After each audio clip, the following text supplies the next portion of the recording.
మీ ఎలాంటి వ్యాపార ప్రకటనలకైనా వెంటనే మా ఛానల్ సంప్రదించండి. అందరికీ నమస్కారం. నేను శిరీష. ప్రస్తుతం మనతో పాటు ఉన్నారు ప్రముఖ ఆధ్యాత్మికవేత్త డాక్టర్ ప్రొఫెసర్ ముల్లపూడి సత్యనారాయణమూర్తి గారు. గురుగారితో మాట్లాడదాం.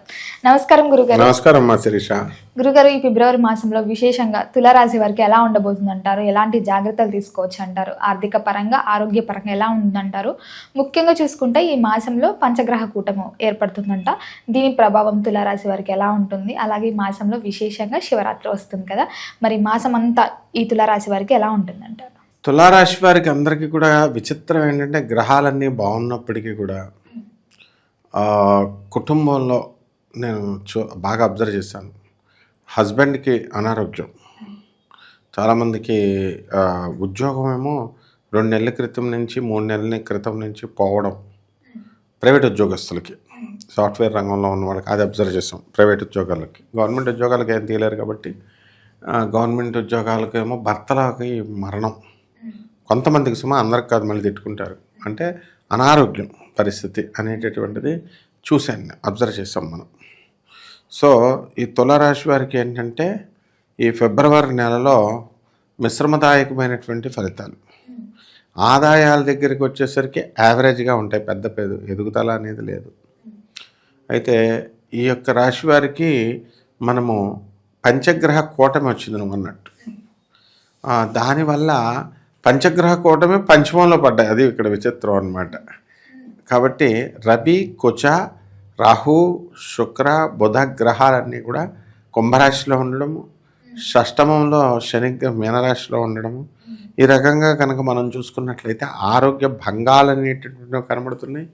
కానీ దీర్ఘకాలికమైనటువంటి క్రానిక్ డిజీజెస్ ఉన్నప్పటికీ కూడా వీళ్ళకి ఎదుగుదల అనేటటువంటిది ఉంటుంది. మెడికేషన్ వల్ల వీళ్ళకి రోగాలు తగ్గడం అనేటటువంటిది ఉంటుంది. షుగర్ వ్యాధులు, ఇలాంటి వ్యాధులు ఉన్నప్పటికీ కూడా వీళ్ళకి సక్సెస్ఫుల్గా రోగాలు తగ్గిపోవడము, లాంగిటివిటీ ఆఫ్ లైఫ్, ఆయుర్దాయం పెరగడము, ఇలాంటివన్నీ కూడా జరుగుతాయి. దైవ దర్శనాలు ఎక్కువగా వెళ్తారు. ఆ దైవ దర్శనాలకి హెల్ప్ చేసేటటువంటి వాళ్ళందరూ కూడా దొరుకుతారు మనకి ఈ యొక్క గురుగ్రహ ప్రభావం వల్ల. అయితే గురువు మంచి భాగ్యంలో ఉన్నాడు కాబట్టి అద్భుతమైనటువంటి పనులు చేసి పెడతాడు. అదృష్టమా ఇవన్నీ, పిల్లలకి కాస్త సంపాదించడము, లేకపోతే పిల్లలు లేనిటువంటి వాళ్ళకి పిల్లలు పుట్టడం, ఇలా జరుగుతాయి. అయితే ఈ రాశి వారికి అందరికీ కూడా మనము కోళ్ళ ఫారాలు, ఈ యొక్క మటన్ షాపులు, చికెన్ షాపులు, ఈము బర్డ్స్ ఫార్మ్స్, ఇలాంటివన్నీ కూడా బాగుంటాయి. ఇనుము సంబంధించినటువంటి వ్యాపారాలు కూడా మంచి లాభాన్ని ఇస్తాయి. ఆయిల్, ఫ్యాట్స్, ఇలాంటి బిజినెస్లు అన్నీ కూడా. అలాగే ఈ రాశి వారికి అందరికీ కూడా మనము విదేశాలకు వెళ్ళేటటువంటి అవకాశాలు చాలా అధికంగా కనబడుతున్నాయి. విదేశాలు వెళ్ళాలి. అయితే కోర్టు కేసులను మనం చూసుకున్నప్పుడు కోర్టు కేసుల్లో తిరుగుతూ ఉంటారు వీళ్ళు. అది తెమలదో పెట్టదో తిరుగుతూ ఉండాలా.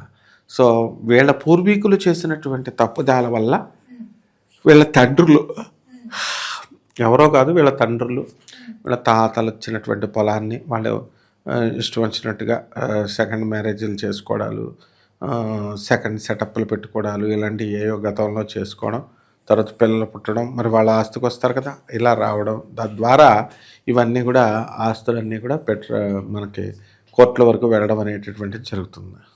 కొత్తగా ఈ రాశి వారికి అందరికీ కూడా సోరియాసిస్ అనేటటువంటి వ్యాధి కూడా రావడానికి అవకాశాలు, దానికి మందులేదిగా వచ్చిందంటే. కాబట్టి చాలా జాగ్రత్తగా వీళ్ళు ప్రివెన్షన్, అంటే నాన్ వెజిటేరియన్ ఫుడ్ మానేసేయాల, తర్వాత చక్కగా ఉండాలి.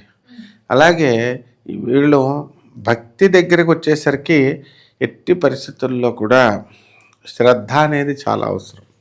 ఇప్పుడు మంత్రాలు తీసుకుంటాం మనం 10 మంది దగ్గర, ఇక్కడ తీసుకుంటాం, అక్కడ వదిలేస్తాం, మళ్ళీ ఇంకోటి దగ్గరికి వెళ్తాం, ఇంకోటి తీసుకుంటాం, ఈ టైప్లో చేస్తూ ఉంటారు. గురువుల్ని కూడా మార్చేస్తూ ఉంటారు. అలా ఉండకూడదు. స్థిరమైనటువంటి మైండ్తో ఉండాలి. మనకు మంచి గురువులు ఎవరు, జగద్గురువులు ఎవరు అన్నది తెలుసుకొని వాళ్ళకి అంకితమై ఉంటే, వాళ్ళు చెప్పింది వింటే మంచిగా ఈ కర్మ సిద్ధాంతాన్ని మనం దాటుకోగలుగుతాం అన్నమాట. అలా కాకుండా మామూలుగా బిజినెస్ పర్సన్స్తో కనుక మనం ఉన్నట్లయితే, బిజినెస్ చేసేటటువంటి వాళ్ళతో ఎక్కువ ఇన్ఫ్లుయెన్స్, దానివల్ల మనకు కూడా దాని ప్రభావం మన మీద పడుతుంది. అందుకే 6 నెలలు సావాసం చేస్తే వాళ్ళు అవుతారంటారు. ఆటోమేటిక్గా మనం కూడా కొంచెం కఠినంగా ఉండడము ఇలాంటివన్నీ కూడా చేస్తాం. గురుగారు మరి ముఖ్యంగా చూసుకుంటే ఈ మాసంలో విద్యార్థులకు ఎలా ఉంటుందంటారు మరి? విద్యార్థుల చదువులో ఈ యొక్క తులారాశి కాబట్టి చదువులో బ్రహ్మాండంగా చదువుతారు. సక్సెస్ రేట్ అనేటటువంటిది చాలా పెరగడానికి అవకాశాలు ఉంటాయి. అలాగే విద్యార్థులంతా కూడా క్యాంపస్ ఇంటర్వ్యూలు సెలక్షన్స్కి వెళ్తారు. ప్రభుత్వ పరీక్షలు రాసుకునేటటువంటి వాళ్ళు రాసుకుంటారు. ఏది ఏమైనప్పటికీ కూడా ప్రైవేట్ ఉద్యోగస్తులు అయితే వాళ్ళకి దర్జాగా ఈ యొక్క ప్రమోషన్స్ అనేటటువంటివి రావడానికి అవకాశాలు ఉంటాయి. యాజమాన్యాలు వీళ్ళని గుర్తిస్తాయి, జీతభత్యాలు పెంచుతాయి, ఇంక్రిమెంట్స్ పెంచడం ఇలాంటివన్నీ కూడా. కాబట్టి దానికి తగ్గట్టుగా మనం కూడా చేసుకుంటూ వెళ్తే ఉంటే బాగుంటుందమ్మా. ఉద్యోగ వ్యవస్థలో ఉన్న వారికి ఎలా ఉంటుందంటారు మరి? ఉద్యోగ వ్యవస్థలో ఉన్నటువంటి వాళ్ళకి అందరికీ కూడా బాగుంటుంది. ప్రమోషన్స్ వస్తాయి. అలాగే చేస్తున్నటువంటి వాళ్ళందరికీ కూడా అప్రిషియేషన్స్, అవార్డ్స్, రివార్డ్స్ తులారాశిలో పడితే చాలన్నమాట.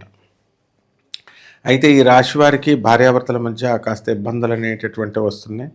దీనికి కారణం ఏంటంటే మౌనంగా ఉండడమే. దీనికి కారణం చక్కగా ఉన్నట్లయితే మౌనంగా ఏమనడం లేదనమాట. అందువలన ఇటువంటి వాళ్ళందరూ కూడా మనకి పూజలు పునస్కారాలు ఎక్కువైపోయి తులారాశి వాళ్ళంతా కూడా ఎప్పుడు పబ్స్ రెస్టారెంట్స్ అంటూ తిరిగేటటువంటి వాళ్ళు కూడా ఇప్పుడు పూజలు పునస్కారాలు అంటూ కూర్చోవడం ఇది గమనించదగినటువంటి విషయం అనమాట. అలాగే గురుగారు ఎవరికైతే వివాహం జరగలేదో ముఖ్యంగా చూసుకుంటే మరి తులారాశి వారికి వివాహ యోగం ఉందంటారా ఈ మాసంలో? తులారాశి వారికి వివాహ యోగంలో వివాహం ఉందా లేదా అన్నది మన యోగాన్ని బట్టి చెప్పాలి.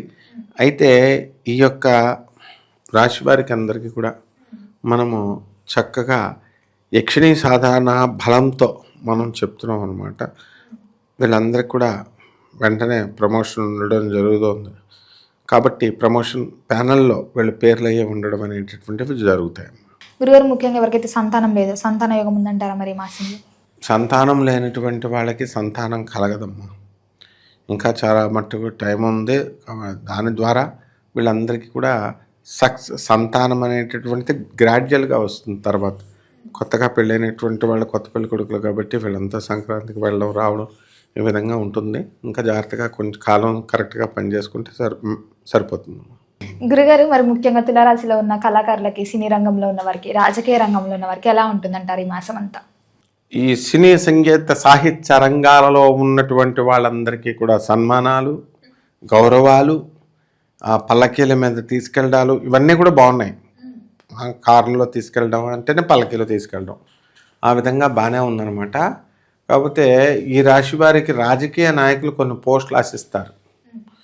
అందువలన వాళ్ళకి పోస్టులు రావడం అనేటటువంటివి కొంతమందికి జరుగుతాయి, కొంతమందికి నిరాశ కంపల్సరీ. అందువలన ఈ యొక్క సినీ సంగీత సాహిత్య రంగాల్లో ఉన్నటువంటి వాళ్ళందరూ కూడా ఎంతో కొంచెం మొత్తం మీద పూజా పునస్కారాల ద్వారా కొంచెం చేంజ్ అనేటటువంటిది తీసుకురావచ్చు. గురుగారు మొత్తం మరి ఈ మాసం అంతా బాగుండాలంటే ఏ దైవాన్ని పూజించమంటారు? ఎలాంటి పరిహారాలు చేసుకోవచ్చు అంటారు? ఈ యొక్క రాశి వారంతా కూడా అమ్మవారు జగన్మాతకు పూజ చేసుకోవాల్సిన అవసరం ఉంది, అమ్మవారు దుర్గాదేవికి. తర్వాత ఈ తులారాశి కాబట్టి యాక్చువల్గా మనకి రాహు బావుండ్ల, తులారాశి కాబట్టి మనకి యాక్చువల్గా రాహు బావుండ్ల. కాబట్టి రాహు జపం చేసుకోవాలి, రాహు స్తోత్రాలు చదవాలి, రాహు కిలోంపావు మినుముల్ని ఆవుపేట రంగు ఉన్నటువంటి వస్త్రాలించి పేద బ్రాహ్మణులకి శనివారం నాడు ఉదయం 8 గంటలకు దానం చేసుకోవాలి. దశ మహావిద్యల్లో ఒకటైనటువంటి మహాకాళి అమ్మవారిని జాగ్రత్తగా వీళ్ళు కనుక చేసుకున్నట్లయితే బ్రహ్మాండంగా ఉంటుంది. గురుగారు మొత్తం మీద ఫిబ్రవరి మాసంలో తులారాశి వారికి ఎలా ఉండబోతుంది, ఎలాంటి జాగ్రత్తలు తీసుకోవాలో తెలియజేసినందుకు ధన్యవాదాలు. ధన్యవాదాలమ్మా.